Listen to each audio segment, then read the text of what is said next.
বলো বলো কি হয়েছে তোমার দাবি বলো। আমি বলছি যে স্কুলে আমি 5,000 টাকা দেবো আর তোমরা 5,000 টাকা করে দিবে। মিয়া তো শিশু ভাড়া নিয়ে নেবে। মিয়া তারপরে কিনে নেবে নিয়ে মারাবে কে আগে টাকা হচ্ছে। এই মুহূর্তে সবথেকে তোকে কে মারলো বল, তোকে কে মেরেছে? ওই ও মেরেছে? তার জন্য কি লাগাইতে হবে স্কুলে? সিসি ক্যামেরা ওখানে কি হবে?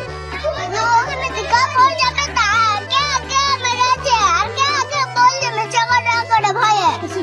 মানে এই মুহূর্তে সবচেয়ে ব্রেকিং নিউজ জামির প্রাথমিক বিদ্যালয়ের সৌরভ বাগদি আমাদের ছাত্র, সে চাইছে, সে দাবি করছে যে স্কুলের মধ্যে সিসিটিভি ক্যামেরা লাগানো হোক এবং সে নিজের পকেট থেকে 5,000 টাকা এবং স্যারদের কাছ থেকে 5,000 টাকা দিয়ে এই মুহূর্তে সে সিসিটিভি ক্যামেরা লাগানোর দাবি তুলছে। হ্যাঁ 5,000 টাকা নিয়ে 10,000 টাকা হলো, 10,000 টাকা হয়ে যাবে।